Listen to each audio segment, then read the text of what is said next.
আজকের বিষয়টা ঠিক কী নাম দেব, যে কোনো নাম দিয়ে আমরা বিষয়টা শুরু করতে পারি। ধর্মযুদ্ধ যেমন ধরা যাক, ধর্মযুদ্ধ যেমন ধরা যাক, জাতি বিদ্বেষ, জাতি বিরোধ, যেমন অস্তিত্বের সংকট, বা ধরো দেয়ালে পিঠ ঠেকে যাওয়া একটা জাতির গল্প বা কিছু মানুষের গল্প, যে কোনো নাম দিয়ে আমরা আজকের এই ক্লাসটাকে করতে পারি। ক্লাসটা কি? ক্লাসটা ইসরায়েল প্যালেস্টাইন কনফ্লিক্ট। দো দি ক্লাস ইজ নট বা নাইদার ওল্ড অ্যাট অল নর ইট ইজ আনডিসকাসড অর আনটাচড, অর্থাৎ ক্লাসটা বা এই টপিকটা ইসরায়েল প্যালেস্টাইন কনফ্লিক্ট বহু পুরনো টপিক এবং বরাবর খবরে থাকে। এতটাই উত্তপ্ত গরম টপিক, এত রক্তক্ষয়ী সংগ্রাম, এত মৃত্যু মিছিল, এত জীবন নেওয়া একটা টপিক, এবং এটা নিয়ে চর্চাও হয়েছে, বহু ক্লাস হয়েছে, প্রচুর ভিডিও পাবে তোমরা। এরকম কিচ্ছু নেই যে আমি একমাত্র ভিডিও করছি বা প্রথম ভিডিও করছি। বাট থিং ইজ দ্যাট আমার ভিডিও তো, আমি তো আমার দেশি ভাই বোনেদের জন্য ক্লাস করি, তো একটু দেশি ভাষা থাকে, একটু দেশি কনসেপ্ট থাকে তার মধ্যে, যাতে সহজে বোঝা যায়। আমার ক্লাসের আমি মেন যেটা চেষ্টা করি সেটা হচ্ছে, দেখো বোধ আমাদের সকলের সমান, শুধু ভাষাটা মিডিয়ামটা ডিফারেন্ট হয়ে যায় বলে মনে হয় ও বোকা ও চালাক, এরকম কিছু না, যাতে বুঝতে পারো নিজের ভাষায়। ওকে, তো দেখো এটা বোঝবার জন্যে তোমাকে আমি একটা জিনিস বলি, যে কখনো বাঘ হরিণের পিছনে দৌড়োয়, বাঘ যদিও হরিণের চেয়ে ভালো দৌড়তে পারে, তারপরেও হরিণ বেঁচে যায় কেন? বা কখনো কখনো হরিণ বেঁচে যায়, সরাসরি দৌড়ের কম্পিটিশানে কিন্তু হরিণ বেঁচে যায়। বাঘ অতর্কিতে আক্রমণ না করলে, কম্পিটিশানে যদি দাঁড়িয়ে দেওয়া হয় তুমি ছোটো 200 মিটার 500 মিটার 1000 মিটার, হরিণ জিতে যাবে। তার কারণ হরিণ প্রাণের ভয়ে দৌড়োয়, বাঘ খাবে বলে দৌড়োয়। সো প্রাণের ভয়ে দৌড়নো, প্রাণের ভয়ের চেয়ে বড় ভয় নেই। সেই ভয়ে মানুষ পড়লে মানুষ কত কঠিন, কত তীব্র, কত ভয়ানক হয়ে যেতে পারে। আজকের এই ইসরায়েল প্যালেস্টাইনের কনফ্লিক্টের মেন সার মর্মটাই এইটা। ওকে, চলো ক্লাসটা ঢোকার আগে তোমাদেরকে আমি দুটো লাইনে দুটো কনসেপ্ট দিই সবচেয়ে আগে, যে এইটা মাথায় নিয়ে ক্লাস করতে বসো, তাহলে ক্লাস করতে সুবিধে হবে। সেটা হচ্ছে নাম্বার 1, ইসরায়েল বলে কোনো কান্ট্রি ছিল না। আই রিপিট, ইসরায়েল নামক, প্রথমত আগে তো এরকম দেশ বলে জিনিস প্রথমত থাকে না, বা শুরুতে থাকে না। একটা কমিউনিটি, কিছু গ্রুপ অফ পিপল, ধীরে ধীরে সেখানে দেশ তৈরি হয়, তার অনেক পরে সেখানে ধর্ম তৈরি হয়, কিছু প্র্যাকটিস হ্যাবিট থেকে থাকে। বাট ইসরায়েল কিন্তু ঠিক একই রকম, যদিও ভারত অনেক পুরনো দেশ, জার্মান অনেক পুরনো দেশ, ঠিক আছে, এগুলো দেশ কনসেপ্ট ধীরে ধীরে, নেশান কনসেপ্ট ধীরে ধীরে এসছে। বাট ইসরায়েল বলে কোনো নেশান তো ছিলই না, কোনো দেশও ছিল না, অনেক নতুন জিনিস ইসরায়েল। এবং second thing is that Arab countries মানে কেবল 2 নাম্বার পয়েন্টটা যেটা মাথায় রাখবে, সেটা হচ্ছে আরব কান্ট্রিজ মানে কেবল সৌদি আরব নয়, অ্যারাবিয়ান পেনিনসুলা বা মেডিটেরেনিয়ান, ঠিক আছে, ভূমধ্যসাগরের বলা যেতে পারে পশ্চিম দিকটা পুরোটাকেই আরব কান্ট্রি বা আরাবিয়ান পিপল বা আরাবিয়ান রেস যেখানে যেখানে থাকে তাদেরকে বলা যেতে পারে। সে আফ্রিকার পার্টেও পড়তে পারে, এশিয়ার পার্টেও পড়তে পারে। ক্লিয়ার? চলো এই দুটো দিয়ে আমরা ক্লাসটা শুরু করি। এবং ক্লাসটা অবশ্যই আমরা সিভিল সার্ভেন্ট বা সিভিল সার্ভিস অ্যাসপিরেন্টদের মতন করে করব। নিশ্চয়ই কোনো সাধারণ মানুষের ড্রয়িং টেবিলের বা কোনো চায়ের চর্চার ডিসকাশান হবে না। তাহলে একটু ভেতর থেকে পড়তে হবে। ভিতর থেকে পড়তে গেলে আমরা কী কী অ্যাসপেক্ট ধরে পড়ব? Israel Palestine conflict, race, religion, history, geography, politics, polity, GS and GK, English. এগুলো আমাদের এক্সাম রিলেটেড, এগুলো আমাদের জানবার, এগুলো আমরা জানবো, এগুলো আমরা পারবো, এগুলো আমরা পড়বো, এগুলো আমরা লিখবো, ঠিক আছে, বা উত্তর দেবো বা পরীক্ষায় পাস করে চাকরি পাবো। ওকে, চল ক্লাসটা ঢুকি। যেখান থেকে শুরু করেছিলাম, ইসরায়েল, বেসিক্যালি ইসরায়েল শব্দটাও খুব পুরনো নয়। ক্যানান নামক একটা জায়গা ছিল, প্যালেস্টাইন বা প্যালেস্তিনি, এই এরিয়াটা। তোমরা অবশ্যই আমার ক্লাসের সাথে সাথে একটু ভূগোলের ম্যাপ দেখে নিও। আমার পক্ষে এর মধ্যে ভূগোলের ম্যাপ আঁকাটা সম্ভব হয়নি, ওর লোকেশানটা খুব ইম্পর্টেন্ট, ঠিক আছে। এর মধ্যে ক্যানান নামক পুরনো জায়গা ছিল, যেখানটায় ওল্ড জেরুজালেম এস্টাবলিশ ছিল। জেরুজালেম কিন্তু একটা পুরনো শব্দ। এই ইসরায়েল, এই বিষয়টা বা এই শব্দটা বা এই নামটার আভাস বা উল্লেখ আমরা প্রথম কোথায় পাই? হিব্রু বাইবেলে। ওকে, তো হিব্রু বাইবেল কার সম্বন্ধে মেনলি ডেসক্রাইব করে? আব্রাহাম সম্বন্ধে বা ইব্রাহিম সম্বন্ধে। আমরা যে race, religion, history, geography, politics পড়বো, এগুলো কিন্তু আলাদা করে না, সব এর মধ্যে মিশে মিশে আছে। তোমরা সবগুলোর মধ্যে সবগুলোকে কোয়ান্টিফাই করবে।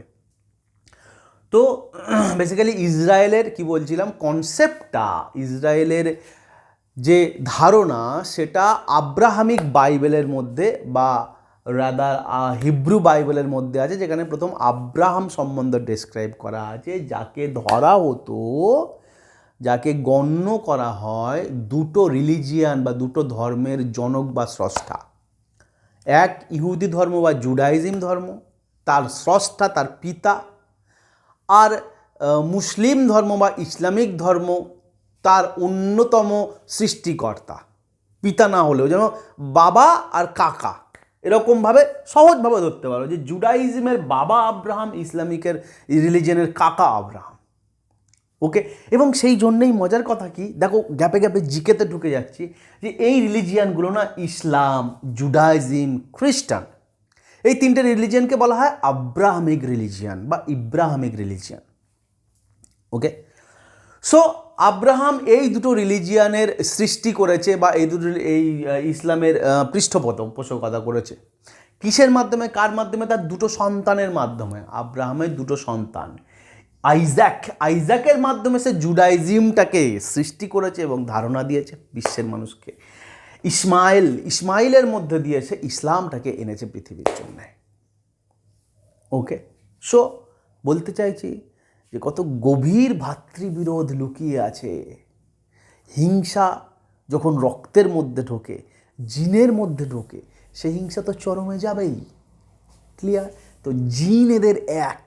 ওকে, আব্রাহামিক রিলিজিয়ান। এখন এরপর আমরা হিস্ট্রিতে ঢুকবো। তার আগে একটু ইংরাজি, জিওগ্রাফি আর জিএসের ক্লাস সম্বন্ধে একটা দুটো কথা বলে নিই, তার কারণ এগুলো পরের দিকে আর ইন্টারেস্ট থাকবে না, বাট এগুলোই আসলে ইম্পর্টেন্ট জিনিস, একটু শিখে নাও তোমরা। সেটা হচ্ছে, ইংরাজি দিয়ে শুরু করি। ছোট্ট ছোট্ট ইংরেজি টার্ম আছে যেগুলো এইখানকার শব্দ থেকে যুক্ত। যেমন তোমাদেরকে আমি বলি, একটা ইংরেজি প্রভার্ব আছে, all he Sage comes to me like Hebrew and or Greek, বা what he says comes to me all Hebrew and Greek, অর্থাৎ সে যা বললো আমার কাছে হিব্রু আর গ্রিকের মতন লাগলো। এটা একটা প্রভাব, ঘুরিয়ে ফিরিয়ে লাইক হিব্রু অ্যান্ড গ্রিক দিয়ে যে কোনোভাবে আসতে পারে। এটার মানে হচ্ছে যে সে যা বললো আমার মাথার ওপর দিয়ে গেল। খুব কমন প্রভাব, পরীক্ষায় প্রচুর আসে, মাইন্ড ইট। সেকেন্ড, আরেকটা প্রভাব আছে এর সাথে জুড়ে, যে আই ডোন্ট লাইক হিম বা don't talk to him, don't talk regarding him. একটা মানুষের সম্বন্ধে কথা বলা হচ্ছে, who is just like a ফিলিস্তিন। ঠিক আছে, অর্থাৎ ফিলিস্তিন শব্দটার মানে যেমন ফিলিস্টাইন বা প্যালেস্তাইনে বসবাস করা লোক, তেমনি মনে করা হয় যে আর্ট অ্যান্ড কালচার, চিত্রকলা, সাহিত্য, শিল্প সম্বন্ধে ওদের রুচি খুব নিম্নমানের হয়ে থাকে। খুব উচ্চ বর্গের, উচ্চ চিন্তা ভাবনার, উচ্চ গ্রে ম্যাটার মগজের এই বিষয়গুলোতে ওরা খুব একটা পারদর্শী নয়। সেজন্য কারোর টেস্ট বা কারোর ক্যাপাসিটি বা কারোর পছন্দ, লাইকিং নিচু বোঝাতে গেলে এইটা বলা হয় যে হি ইজ লাইক এ ফিলিস্তিন বা ফিলিস্টাইন। দুটো প্রভাব শেখালাম এর সাথে। ওকে, এখন জিএস পেপারের একটা মেন্স অ্যান্সার রাইটিংয়ের কোশ্চেন তোমাদেরকে বলে দিই এটার সাথে রিলেটেড, যা পলিসির পার্ট বা পলিটির পার্ট। ইন্ডিয়ার ফরেন অ্যাফেয়ারের পার্ট। তোমরা এটার ওপরে প্রশ্ন আমি ডিসকাস করব না, যদি সময় না থাকে গুগলে দেখবে এবং উত্তর লিখবে। কি সেটা? সেটা হচ্ছে এইটা যে discuss within bracket discuss India's recent view on dehyphenation of Israel Palestine relation. কি বললাম? Dehyphenation of Israel Palestine relation, অর্থাৎ হাইফেন ছিল আগে, ইসরায়েল অ্যান্ড প্যালেস্তাইন, এই দুটো কান্ট্রি আমরা দাগ দিয়ে লিখতাম, ইসরায়েল ড্যাশ প্যালেস্তাইন, হাইফেন দিতাম। এখনকার ইন্ডিয়ার ফরেন অ্যাফেয়ারের পলিসি হচ্ছে হাইফেনটা কেটে দাও, ডিহাইফেনেট করে দাও। আমরা বেশ কয়েকটা দশক ধরে যখন এই কনফ্লিক্টের শুরু, তখন আমরা প্যালেস্তাইনকে সাপোর্ট করে গেছি। আবার বেশ কয়েকটা দশক ধরে আমরা ইসরায়েলের দিকে ঘেঁষেছি। এই নিয়ে আমাদের সাথে মুসলিম ওয়ার্ল্ডের বা আমাদের সাথে ওয়েস্টার্ন ওয়ার্ল্ডের বা খ্রিস্টান ওয়ার্ল্ডের একটা ক্যালিব্রেশন তৈরি হয়, একটা সম্পর্ক তৈরি হচ্ছে। আমরা কোন দিক যাবো, আমরা কাকে সাপোর্ট করবো? দুই সারাক্ষণ প্রতিদ্বন্দ্বী দুটো জাতি বা দেশ। রিসেন্ট গভর্নমেন্ট ঠিক করেছে যে না, আমরা দুটো দেশকে আলাদা আলাদাভাবে দেখবো। ইসরায়েলের কাজ করছে, প্যালেস্তাইনের কাজ করছে, ওদের ভেতরের কী সম্পর্ক আমার জানার দরকার নেই। আমি ইসরায়েলের সাথে যখন বাইলেটারাল কোনো ট্রিটি করবো আমার সুবিধা মতন করবো, প্যালেস্তাইনের সাথে যখন করবো প্যালেস্তাইনের সাথে করবো। ওর সাথে কী ভাবছে, ওকে নিয়ে কী চিন্তা করছে, আমি ওর মধ্যে ঢুকবো না। ডিহাইফিনেট করে দিচ্ছে, ওদের মধ্যে যে মাঝখানে যে ড্যাশ চিহ্নটা ওটাকে কেটে দিচ্ছে। এটা এর সারমর্ম। এর ওপরে তোমরা যে কোশ্চেনটা বললাম তার ওপরে একটা রিপোর্ট লিখবে বা একটা ডিসকাশন করে লিখবে এবং এখানে জমা দেবে। ক্লিয়ার? চলো এবারে আমরা এই কনফ্লিক্ট বুঝতে একটু হিস্ট্রিতে চলে যাই। This is the main part of this class বা টপিক। আমরা আজকে বুঝবো কনফ্লিক্টের কারণ এবং কনফ্লিক্ট কীভাবে হয়েছে। যদিও কনফ্লিক্টের কারণ বুঝতে গেলে ইতিহাসে যেতেই হবে, এবং আমরা ইতিহাস কোথা থেকে শুরু হয়েছে অলরেডি একবার বুঝেছি বা একটু বুঝেছি। এখন ইতিহাসের খুব লম্বা, সব ইতিহাস বোঝা সম্ভব নয়। এইটুকু আমরা বুঝবো, ধরো যাক খ্রিস্ট জন্মের 3000 বছর আগে থেকে ওল্ড জেরুজালেম সিটির কাছাকাছি যে ইহুদিরা থাকতো বা ইহুদি কমিউনিটিটা থাকতো, তখনও ইহুদি আলাদা করে কমিউনিটি তৈরি, স্পেশাল কমিউনিটি, ওদের বাউন্ডারি দেশ তৈরি হয়নি। তাদের থেকে আজকের দিনের ইহুদিদের বা ইসরায়েলের যে পুরো পিরিয়ডটা থেকে দুটো ভাগে ভাগ করা হয়, সোজার্ন আর রিটার্ন। সোজার্ন SOJOURN, সোজার্ন শব্দটা মানে কি? কিছুদিনের জন্য চলে যাওয়া। রিটার্ন মানে বাড়ি ফিরে আসা। 2000 বছর ধরে জিহুদিরা ইসরায়েলের ওই জায়গাটা থেকে বেরিয়ে গেছে, বিতাড়িত হয়েছে, আর 1700 বছর ধরে ওরা ফিরছে। মানে 2000 বছর ধরে আর বিতাড়িত হয়ে পৃথিবীর নানা প্রান্তে ছড়িয়ে গেছে।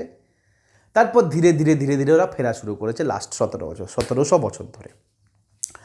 সো ওই জায়গাটায়, ভূমধ্যসাগরের ওই প্রান্তটায়, ওই প্যালেস্তাইন বা জিহুদি অধ্যুষিত এলাকাতে একের পর এক ইজিপ্টের অর্থাৎ মিশরের লোকেরা বা মিশরের রাজা, তারপর Roman empire, Assyrian empire, Seljuk empire আমরা আমাদের কোথায় পাবো?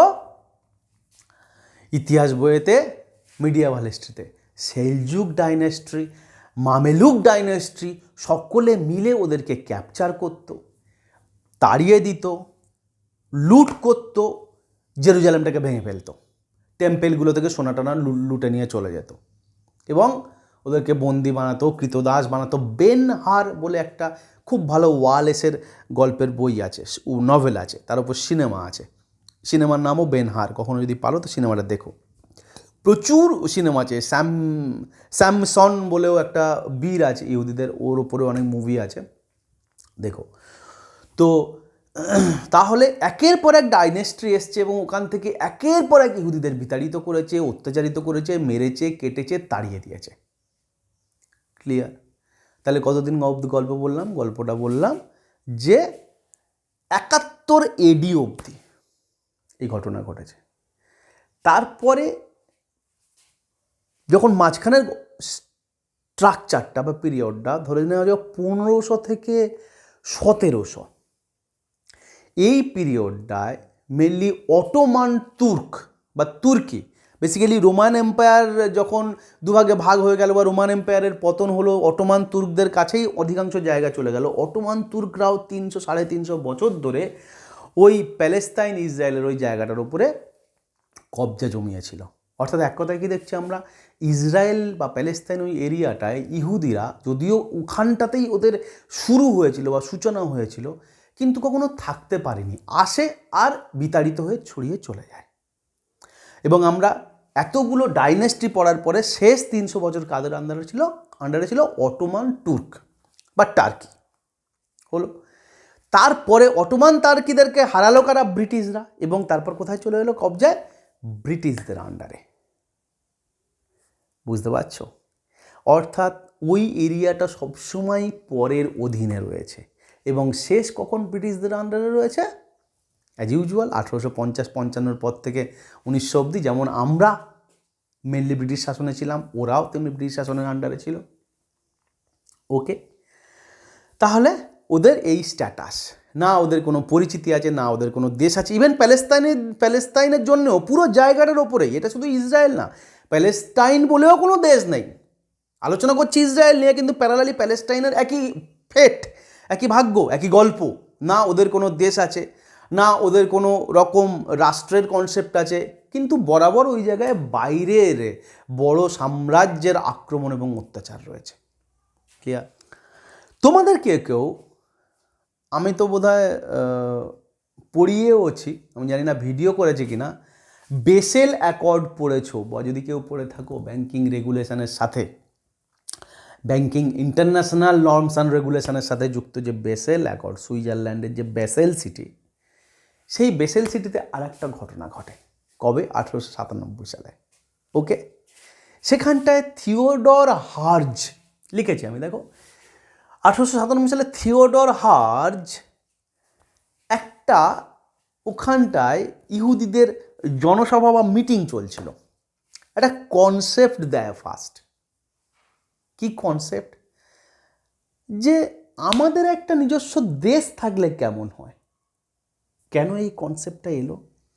তার কারণ এখন তারা ইংরেজদের আন্ডারে 150 বছর ধরে, তার আগে 300 বছর ধরে অটোমানের আন্ডারে, তার আগে কত কার আন্ডারে। তারা আর নিজেদের জায়গায় নেই, তারা সারা পৃথিবীময় ছড়িয়ে ছিটিয়ে রয়েছে।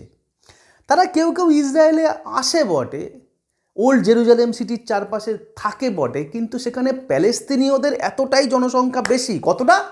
80% মুসলিম প্যালেস্তিনীয়, যে সেখানটায় যে নিজেদের মতন কিছু বসতি করবে, নিজেদের কোনো কমিউনিটি করবে, সেটা ভাবার মতন ক্ষমতা তাদের ছিল না। তারা ছড়িয়ে ছিটিয়ে টুকরো টুকরো হয়ে বেঁচে থাকতো। বাট থিওডর 1897 সালে একটা কনসেপ্ট দেয় যে আমাদের নিজস্ব একটা দেশ হলে কেমন হয়। খুব মুহূর্তের মধ্যে আগুনের মতন এই কনসেপ্টটা ছড়িয়ে যায়। এবং এই কনসেপ্টে যারা এগিয়ে আসে, সকলেই এগিয়ে এসেছিল, কে না চায় নিজের একটা দেশ, কে না চায় নিজের একটা দেশের পরিচিতি। সেই কনসেপ্ট থেকে তৈরি হয় জিওনিস্ট গ্রুপ বা জিওনিজম কালচার। ওকে, ইহুদিদের ধর্ম কি? জুডাইজম। নতুন কনসেপ্ট কি হলো? জিওনিজম। ক্লিয়ার? ভালো লাগছে তোমাদের ক্লাসটা? চলো, কবে হলো? 1897। কোথায় হলো? বেসেল সিটিতে। কীরকমভাবে হচ্ছিল? একটা মিটিংয়ের মধ্যে ওই কনসেপ্টটা তৈরি করে। ঠিক আছে, বেসেল সিটি কোথায়? সুইজারল্যান্ডে। প্রত্যেকটা পরীক্ষায় চলে আসবে। যা কথা বলছি প্রত্যেকটা প্রিলি, মেন্স, সিভিল সার্ভিস, নন সিভিল সার্ভিস, যে কোনো পরীক্ষায় চলে আসবে। চলো, তাহলে পুরো জায়গায় অকুপাই করেছে ব্রিটিশ, এবং একটু একটু করে দু চারটে পকেট ওয়াইজ জিউসরা ফিরছে বা ইসরায়েলে আসা শুরু করছে, থাকছে, দেখতে যায় নিজের শহর কেমন ছিল এখানটায়, নিজেদের বই পড়ে, গল্প শোনে। 1919 সালে, 1897, তার 23 বছর পরে, 1919 সালে আর্থার বেলফার একটা ম্যান্ডেটরি প্যালেস্টাইন বলে কনসেপ্ট নিয়ে আসে। কনসেপ্টটা কি? কনসেপ্টটা হচ্ছে যে আমরা প্যালেস্তাইনের মধ্যে একটা ক্যাম্প করি, যেখানটায় ইহুদিরা এসে বসতি স্থাপন করুক। তার আগে ইহুদিদের টুকটাক বাড়ি আছে, কিন্তু কোনো সংঘবদ্ধভাবে একক জায়গায় ওদের বসতি নেই। ছড়িয়ে ছিটিয়ে আছে। কিন্তু বেলফার বললেন 1919-এ যে আমরা একটা কলোনি মতন করি যেখানটায় ইহুদিরা থাকবে। কথাটাতে আগুন লেগে গেল দুভাবে। সমগ্র ইহুদি গ্রুপ জাতি যেখানে পৃথিবী রয়েছে তারা বলল যে হ্যাঁ হ্যাঁ আমরা যাব। ওরা তো অলরেডি 20 বছর 25 বছর ধরে ভাবছে আর থিওডরের কথা থেকে যে হ্যাঁ এটা করলে হয় কনসেপ্ট। তারপর নতুন করে ম্যান্ডেটরি প্যালেস্টাইন মানে একটা তাঁবু, সোজা কথায় একটা ক্যাম্প, একটা কলোনি, ঠিক আছে। ম্যান্ডেটরি প্যালেস্টাইনের মধ্যে দিয়ে আর্থার বেলফার বলে দিল যে হ্যাঁ, আর্থার বেলফার শাসন করছে, ব্রিটিশ অফিসার, ঠিক আছে। আর্থার বেলফার একজন ব্রিটিশ অফিসার, সে বললো যে হ্যাঁ আমরা একটা কলোনি করতে পারি ইহুদিদের জন্য। সমগ্র ইহুদিরা দৌড়ে চলে এলো যে আমরা থাকবো।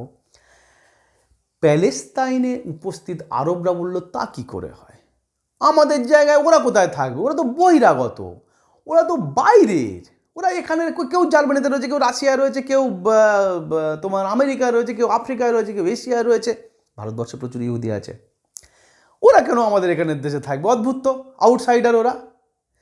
ইহুদিরা বলছে ওটা তো আমাদের জায়গা, অ্যাকচুয়ালি তো ওরা আমাদেরই, আমরা কেন থাকবো না। ভীষণ বিসম্বাদ গণ্ডগোল হলো ওটা নিয়ে।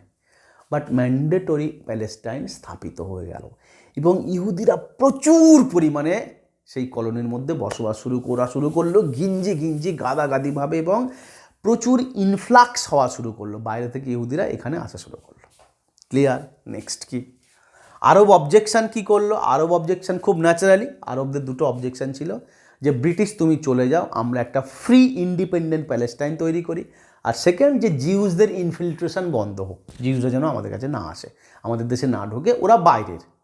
কি আগে কি ছিল কি না ছিল পরের কথা, but after all they are not for our country, ওরা আউটসাইডার। কি হলো?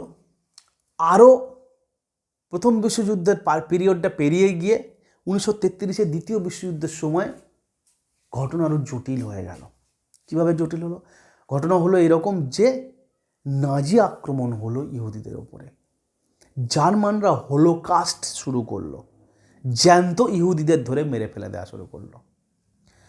এতদিন তো বাইরে তাও সেটেলড এদিক ওদিক ছিল। বেসিক্যালি তোমরা হয়তো জানো না, হোলোকাস্ট বা ইহুদি নিধন এটা কিন্তু কেবল জার্মানি করেনি, কোথাও এটা রাশিয়া করেছে, কোথাও এটা ফ্রেঞ্চ করেছে নানা জায়গায়। ইহুদি এমন একটা কমিউনিটি যাদের খুব ধারালো ক্ষুরধার শানিত বুদ্ধি, ভীষণ পরিশ্রমী, দারুণ তাদের কার্যক্ষমতা, কিন্তু তাদের ঐক্যবদ্ধ হতে দেওয়া হয়নি। মানুষ তাদের ঘৃণা করে ভয়ে, মানুষ তাদের ঘৃণা করে হিংসায়, এবং তাদের উপর অত্যাচার করে। তো যখন জার্মানের নাজি হোলোকাস্ট শুরু হলো বা ইহুদি হোলোকাস্ট শুরু হলো নাজি আক্রমণের ফলে, তখন ইহুদিরা এতদিন যারা বাড়ির জন্যে ফিরবে, বাড়িতে ঢুকবে বলে চলে আসছিল, এখন তারা বাইরে থেকে প্রাণের ভয়ে ঢোকা শুরু করলো ইসরায়েলে। এবং জেরুজালেম সিটির আশেপাশে ইসরায়েলিদের সংখ্যা হয়ে গেল 50%, বা ইহুদিদের সংখ্যা হয়ে গেল ইহুদিদের সংখ্যা হয়ে গেল ইসরায়েলে 50%। 80% আগে ছিল পুরোটাই মুসলিম। ক্লিয়ার? দেখো, পিল কমিশন, ব্রিটিশরা খুব কমিশন করে, আমরা দেখো না কমিশন পড়ে মাথা খারাপ করে ফেলি, কমিশন। পিল কমিশন নিয়ে এলো ব্রিটিশরা 1937-এ। ব্রিটিশদের কি উদ্দেশ্য ছিল যে ভাই তোমরা গণ্ডগোল করো না, তোমরা সহাবস্থানে থাকো, ইহুদিরাও থাকুক, মুসলমানরাও থাকুক, জিউসরাও থাকুক, ইসলামও থাকুক, বা প্যালেস্তিনিরাও থাকুক, অ্যারাবিয়ানরা থাকুক, আর ইসরায়েলের লোকেরাও থাকুক। কিন্তু ব্রিটিশরা যেটা বুঝতে পারেনি সেটা হচ্ছে যে এই দুটো জাতি কখনো একসাথে থাকতে পারে না। এই দুটো দেশের মধ্যে বহু জন্ম ধরে রক্তের মধ্যে ঢুকে আছে শত্রুতা এবং পারস্পরিক সংঘাতের ইতিহাস। তারপর ব্রিটিশরা বুঝতে না পেরে যেটা আমাদের সাথে করেছিল, ঠিক সেটা ওখানটায় করলো। কি করলো? ব্রিটিশরা 2 স্টেট থিওরি দিল ওখানটায়। পিল কমিশনে 1937-এ 2 স্টেট থিওরি দিল। ঠিক আছে? 2 স্টেট থিওরি অর্থাৎ এখানটায় দুটো দেশ করা হোক কমিউনিটি ওয়াইজ, একটা প্যালেস্তাইন, ফ্রি প্যালেস্তাইন, আমরা চলে যাব। যেমন ঠিক 1937 সালে এবার ভেবে দেখো ভারতের অবস্থাটা কি, 1935-এর অ্যাক্ট চলে এসছে, ব্রিটিশরা ছাড়বে করছে, ঠিক ওখানটাতেও ব্রিটিশরা বলছে আমরা ছেড়ে যাব, দুটো দেশ তৈরি হোক, প্যালেস্তাইন ইসরায়েল। 1937 সালের ব্রিটিশদের ওই প্রস্তাবটা ইসরায়েল মানলেও, ইসরায়েল তো মানাটা স্বাভাবিক, ওদের তো একটা প্রাপ্তি হচ্ছে, মানেনি সেদিন প্যালেস্তিনীয়রা বা আরবরা, যে না এটা হতেই পারে না, আমরা থাকতে দেবো না।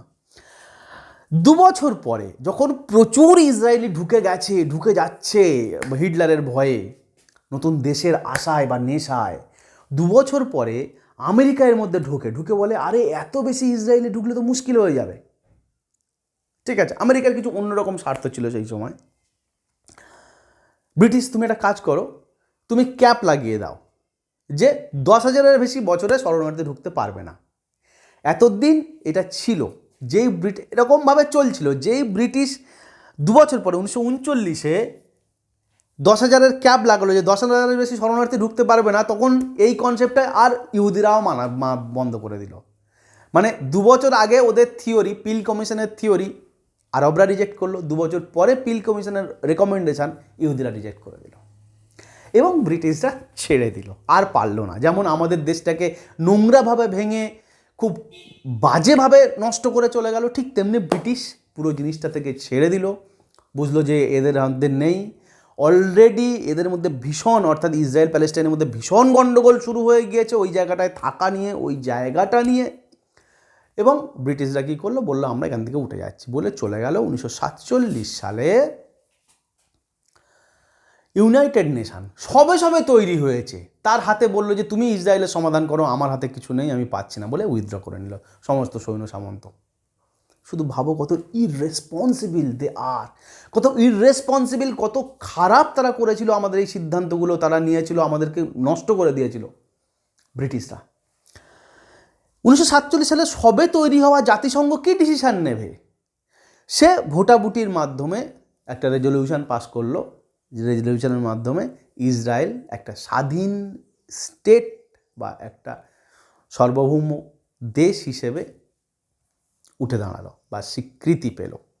এবং এই ভোটে বা এই মতে বা এই সিদ্ধান্তে কোনো আরব দেশ সম্মত হলো না এবং প্রচণ্ড বিরোধিতা করলো। বাট একটা স্বাধীন ইসরায়েল স্টেট তৈরি হলো। বাট ততদিনে ইসরায়েলের আকার চেঞ্জ হয়ে গেছে, ইসরায়েলের মন চেঞ্জ হয়ে গেছে। ইসরায়েলিরা এত দীর্ঘ 1000 বছর ধরে মার খেয়ে এবং শেষে যখন নাজিদের কাছ থেকে পুড়ে বাড়ি ফিরল, তখন তারা ঠিক করলো আর নয়, অনেক হয়েছে, এবার আমরা পাল্টা মার দেবো। এতদিন পালিয়েছি, এতদিন অনুরোধ করেছি, এতদিন হাতে পায়ে পড়েছি, কিন্তু এবারে আর আমরা অনুরোধ করব না, এবারে আমরা ঘুরে দাঁড়াবো। ইসরায়েল ফার্স্ট তৈরি করলো এই কনসেপ্টটা, প্রথম কারা তৈরি করলো? জঙ্গি সংগঠন, secret mission, secret group of terrorism. দুটো টার্গেট ইসরায়েলের যে সিক্রেট টেররিস্ট গ্রুপ তৈরি করলো, দুটো টার্গেট, ব্রিটিশদের তাড়াবো, প্যালেস্তাইনদেরকে মারবো, বা উল্টোটা, ব্রিটিশদের মারবো, প্যালেস্তাইনদের তাড়াবো। সিক্রেট মিশন এত ডেঞ্জারাসলি কাজ করা শুরু করলো যে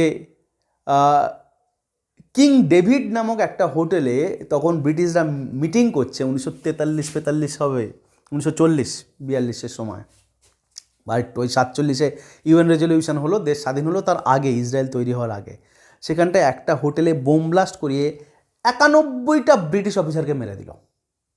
এত ডেঞ্জারাস হয়ে গেল ওরা। বাট ব্রিটিশরা এমনি পালায়নি। ব্রিটিশরা যখন এখানেও যেরকম আমরা ভয়ঙ্কর বিরোধিতা করছিলাম, ওখানে আরও তীব্র নৃশংসতার সাথে ব্রিটিশ হত্যা হচ্ছিল। ব্রিটিশরা পালিয়ে গেল, ইসরায়েলেরকে ছেড়ে দিয়ে ইউএনের হাতে, ইউএন ইসরায়েলকে একটা স্বাধীন দেশ হিসেবে ঘোষণা করলো। বাট ভেবে দেখো, একটা দেশ সবে স্বাধীন হয়ে ঘোষিত হলো, তীব্র ক্ষুব্ধ চারপাশের আরব কান্ট্রিজ, তারা ছেড়ে দেবে? ছেড়ে দিল না, তারা দিল না। 47-এর 1 বছর পরে স্বাধীন হওয়া, সেই বছরেই স্বাধীন হলো, স্বীকৃত হলো, সেই বছরই আক্রমণ করে দিল। Arab Israel first war, 1948। আমরা চলে এসেছি স্বাধীনতার পরবর্তী যুদ্ধগুলোতে। সিরিয়া, লেবানন, জর্ডন, ইজিপ্ট, 4টে দেশ একসাথে 1948-এ ইসরায়েলকে আক্রমণ করলো। বাট ডেসপাইট ইসরায়েল জিতে গেল। কেন জিতলো? 4টে দেশ একসাথে আক্রমণ করা সত্ত্বেও ইসরায়েল কেন জিতলো? তার কারণ দুটো। এক, সেই পিঠ থেকে গেছে ইসরায়েলের। আর দুই, এই 4টে দেশের নিজস্ব ধান্দা ছিল। এদের মধ্যে একটা কমন উদ্দেশ্য ছিল ইসরায়েলকে মারা, কিন্তু এদের নিজস্ব কোনো একটা গোল ছিল না। এরা প্রত্যেকেই ধান্দা ছিল আমি এই জায়গাটা দখল করবো, আমি এই জায়গাটা দখল করবো। সো অতটা বন্ধুত্ব, অতটা পরিকল্পনা ওদের ছিল না। ইসরায়েল জিতে গেল। কবে? 48-এ। ওকে। 1956-তে সুয়েজ ক্রাইসিস হলো। সুয়েজ ক্রাইসিস সম্বন্ধে একটা দুটো লাইন না বললেই নয়। গোলাম নাসের বা মোহাম্মদ নাসের তখন মিশরের বা ইজিপ্টের অন্যতম লিডার এবং পুরো সমগ্র আরব জাতির জনক বা আরব জাতির মসিহা বা ভগবান হয়ে এসছেন। ন্যাশনালাইজেশন করেছে সব কিছু, পুরো দেশ ব্রিটিশদের থেকে হটিয়ে নিয়ে নিজে প্রচুর ডেভেলপ করেছে, ইকোনমিতে ডেভেলপমেন্ট এসছে, সায়েন্স অ্যান্ড টেকনোলজিতে ডেভেলপ করেছে, দারুণ জায়গা নিয়ে চলে গেছে নাসের কান্ট্রিটাকে, ইজিপ্টকে। ওকে। এবং তারপরে যে সুয়েজ ক্যানেল বা সুয়েজ খাল এতদিন ধরে ব্রিটিশদের কন্ট্রোলে ছিল, সেখান থেকেও ব্রিটিশ সৈন্যদের সরিয়ে দিয়েছে। এত দিন ধরে যে ও আমেরিকার কাছ থেকে অস্ত্র নিচ্ছিল, আমেরিকার কাছ থেকে অস্ত্র নেওয়া বন্ধ করে রাশিয়ার সাথে বন্ধুত্ব করে রাশিয়ার অস্ত্র নেওয়া শুরু করেছে। এত দিন ধরে আলজেরিয়ার সাথে ফ্রান্সের যুদ্ধ হচ্ছিল স্বাধীনতার, আলজেরিয়াতেও নিজের সৈন্য পাঠিয়ে দিল। অর্থাৎ ও পুরো আরাবিয়ান কান্ট্রিগুলোর উপরে ক্যাপ্টেন্সি নিয়ে নিল এবং নিজের যে সৈন্যবাহিনী সেটাকেও খুব ডেভেলপ করলো রাশিয়ান আর্মস দিয়ে। 1956 সালে ও সুয়েজ খালটাকে দখল করে ফেললো, ন্যাশনালাইজ করে দিল, যে এটা ওপর প্রভুত্ব থাকবে কার? মিশরের বা ইজিপ্টের। দেখো কার কার ইন্টারেস্ট বিঘ্নিত হলো। ফার্স্ট ব্রিটিশদের, এতদিন ব্রিটিশদের কন্ট্রোল ছিল ক্যানেলের ওপরে। সেকেন্ড ফ্রান্সের, তার কারণ ওদের সাথে যে এর যুদ্ধ হচ্ছিল, আমাদের আলজেরিয়ার যুদ্ধ হচ্ছিল, সেখানটায় ইজিপ্ট সৈন্য পাঠালো। থার্ড আমেরিকা, ওর অস্ত্র বিক্রি বন্ধ হয়ে গেল।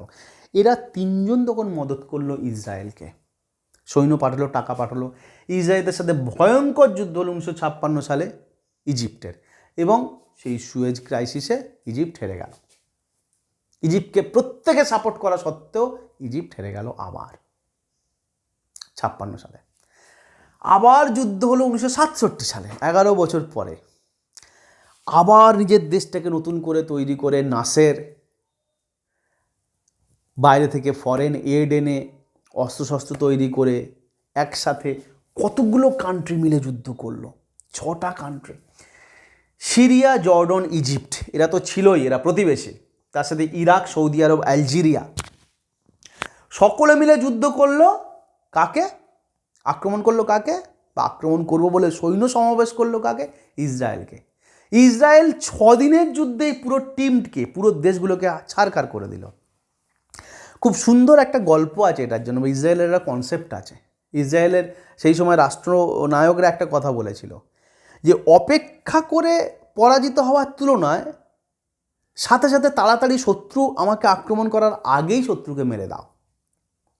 তো যে কদিন ধরে এই 6টা কান্ট্রি ইসরায়েলের বাউন্ডারিতে সৈন্য মোতায়েন করেছিল বা সমাবেশ করিয়েছিল, ইসরায়েল আচমকাই ওদের ওপরে এয়ার স্ট্রাইক করে, ইসরায়েলের ডিফেন্স দারুণ, এবং ওদের এয়ার স্ট্রাইক এবার এয়ার ডিফেন্স তো আরও সাংঘাতিক, ঠিক আছে, পুরোটা ছাড়খাড় করে দিল এদের সৈন্য সামন্ত, এবং 6 দিনের যুদ্ধে হেরে গেল। এবং এই এতগুলো যুদ্ধে জেতার ফলে ইসরায়েলের দুটো ঘটনা ঘটলো। ইউনাইটেড নেশন রেজলিউশনের মধ্যে দিয়ে ইসরায়েলের যতটুকু জমি দেওয়া হয়েছিল, ইসরায়েল সেই জমি আর তার মধ্যে সীমাবদ্ধ রাখলো না নিজেকে। যুদ্ধে যেতে এর থেকে একটু কাটিয়ে নেয়, ওর থেকে একটু কেড়ে নেয়, এর থেকে একটু কেড়ে নেয়। এই কনটেক্সটে একটু ভূগোলের প্রশ্ন করে নিই তোমাদেরকে। গোলান হাইট, একটা সুয়েজ ক্যানেল বলেছি, দেখবে কোথা থেকে যাচ্ছে। Golan height, Gaza strip, West bank and Sinai peninsular. এই চারটে ইসরায়েল এদের কাছ থেকে কেড়ে নিল।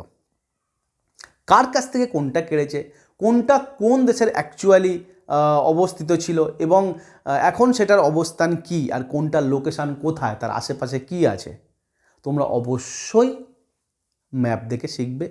খুব পরীক্ষায় চলে আসে, ইউপিএসসিতে তো ভরে ভরে এসছে প্রশ্নগুলো, সিনাই পেনিনসুলায় হোক, গোলান হাইটস হোক, গাজা স্ট্রিপ হোক, ঠিক আছে। তো পড়ে নিও। সেকেন্ড, ইসরায়েল কী করলো? ইসরায়েল প্রথমত তো ইউএন রেজলিউশনের বাইরে নিজের জায়গা ক্যাপচার করে বড় করে ফেললো নিজের দেশটাকে যুদ্ধে জেতার পরে বারবার। এবং সেকেন্ড, ও আর ইউএন রেজলিউশনকে গুরুত্ব দেওয়া বন্ধ করে দিল। ও বলল ইউএন রেজলিউশনকে গুরুত্ব দেওয়ার পরেও তো আমাকে এরা বারবার আক্রমণ করে যাচ্ছে, আমি কেন এদের বারবার আক্রমণের শিকার হবো? ইউএন রেজলিউশন তো আমি একা মানছি, ওরা তো মানছে না, আমি কেন ইউএন রেজলিউশন মানবো? আমি যুদ্ধ করবো এবারে আমার খুশি, আমার প্রয়োজন এবং আমার ইচ্ছা মতো বলে সে একটা ভয়ঙ্কর শক্তিশালী দেশে পরিণত হয়ে গেল এবং নিজের সমস্ত ব্যবস্থায় নিজেই করা শুরু করলো প্রতিরক্ষার ব্যাপারে। ইউএনের দিকে, ইন্টারন্যাশনাল অ্যাসিস্ট্যান্সের দিকে সে আর অপেক্ষা করে রইল না। 6 দিনের যুদ্ধে জিতটা ইসরায়েলের কাছে একটা ল্যান্ডমার্ক ছিল। পৃথিবী অবাক হয়ে গেছিল যে 6 দিনে এরকম বড় বড় 6টা শক্তিশালী আরব কান্ট্রিকে কী করে একটা দেশ হারিয়ে দিতে পারে। 1968-তে তৈরি হলো, 1967-তে 6 দিনের যুদ্ধ হয়েছিল, 1967 মনে করো। সেইতে হেরে গিয়ে, তাতে হেরে গিয়ে ভয়ানক রকমের যে বিপর্যয় বা পরাজয়, তার লজ্জায় 1968-তে পরের বছর প্যালেস্টাইনে তৈরি হলো প্যালেস্টাইন লিবারেশন অর্গানাইজেশন PLO, যার নেতা ছিল ইয়াসের আরাফাত। কনসেপ্ট তৈরি হলো ফিদাইন গোষ্ঠীর। কি কনসেপ্ট? আমি আমার শরীরে বোম ঢোকাবো, ওখানে গিয়ে ফাটিয়ে দেবো, বা সুইসাইড অ্যাটাক। যে জিনিসটা শুরু করেছিল ইসরায়েল, সেই জিনিসটা চরম তৈরি করলো কে? ফিদাইন গোষ্ঠী, ইয়াসের আরাফাতের আন্ডারে PLO। কবে তৈরি হলো? 1968-তে। PLO এমনই একটা ভয়ঙ্কর জঙ্গি গোষ্ঠী, এমনই একটা ভয়ঙ্কর টেররিস্ট গ্রুপ যে যেখানে সেখানে এরোপ্লেন হাইজ্যাক করা শুরু করলো, যেখানে সেখানে ওরা আত্মহত্যাকারী সৈন্য পাঠিয়ে মানুষকে খুন করা শুরু করলো, প্রপার্টি ডিস্ট্রয় করা শুরু করলো, এবং সবচেয়ে নৃশংস যে ঘটনাটা বা সবচেয়ে বিশ্ব কাঁপিয়ে দেওয়া যে ঘটনাটা করলো সেটা হচ্ছে 1972 সালে ওয়ার্ল্ড কাপ ফুটবল চলাকালীন মিউনিক শহরে, জার্মানির মাঠে নেমে ইহুদি ফুটবলারগুলোকে গুলি করে মেরে দিল। Can you imagine? ভাবতে পারো, একটা ওয়ার্ল্ড কাপ ফুটবল মাঠে প্লেয়ারগুলোকে মেরে দিল একটা জঙ্গি সংগঠন। কি সাংঘাতিক! চলো, PLO অনেক দিন খেললো, তারপরে আরও বছর 10 পরে 78-এ ক্যাম্প ডেভিড চালু হলো। ওকে, ক্যাম্প ডেভিড, US একটা মধ্যস্থতাকারী হিসেবে ক্যাম্প ডেভিড একটা চুক্তি তৈরি করলো যে একটু শান্তিতে এসো, অনেক লড়াই করেছো তোমরা ইসরায়েল এবং প্যালেস্তাইন। ক্যাম্প ডেভিড চুক্তি খুব ইম্পর্টেন্ট, শুধু পরীক্ষায় চলে আসতে পারবে ক্যাম্প ডেভিড কিসের সাথে রিলেটেড, কোন কান্ট্রির সাথে রিলেটেড, কোন ওয়ারের সাথে রিলেটেড। তো ইসরায়েল প্যালেস্টাইন খুব বেশি সাকসেসফুল ছিল না। 1987 সালে আরও ধরে নাও 9-10 বছর পরে তৈরি হলো PLOকে সরিয়ে, PLO যে ভয়ঙ্কর জঙ্গি সংগঠন তাকে সরিয়ে তার জায়গায় নতুন শক্তি নিয়ে জন্মালো হামাস জঙ্গি সংগঠন। সেই হামাস মাঝে মাঝেই সুইসাইড অ্যাটাক করে, মাঝে মাঝেই বোম্বার্ডমেন্ট করে, এয়ার স্ট্রাইক করে। রিসেন্ট যে তোমরা অ্যাটাক দেখছো, দেখবে তারা হামাস অ্যাটাক করেছে, তারা PLOকে সরিয়ে দিয়ে। সো হিস্ট্রি কত রক্তক্ষয়ী, পিছনের ঘটনা কত সাংঘাতিক, কত মর্মান্তিক তোমরা দেখতে পেয়েছো। মোটামুটি তোমাদের একটা ধারণা দিলাম। অনেক কিছু ফাঁক রয়ে গেছে, অনেক বড় ইতিহাস, আরেকটু বলতে পারলে ভালো হতো, কিন্তু ক্লাস অনেক বড় হয়ে যাচ্ছে।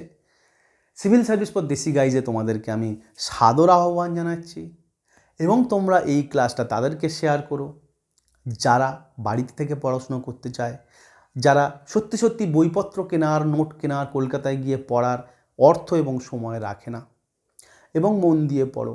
একদিন মনে করবে যদি তুমি সিভিল সার্ভিস দেবে, UPSC দেবে, সেদিন তোমাকে ঠেকিয়ে রাখতে পারবে না। বাঙালি ছেলেদের আইকিউ বরাবরই বেশি।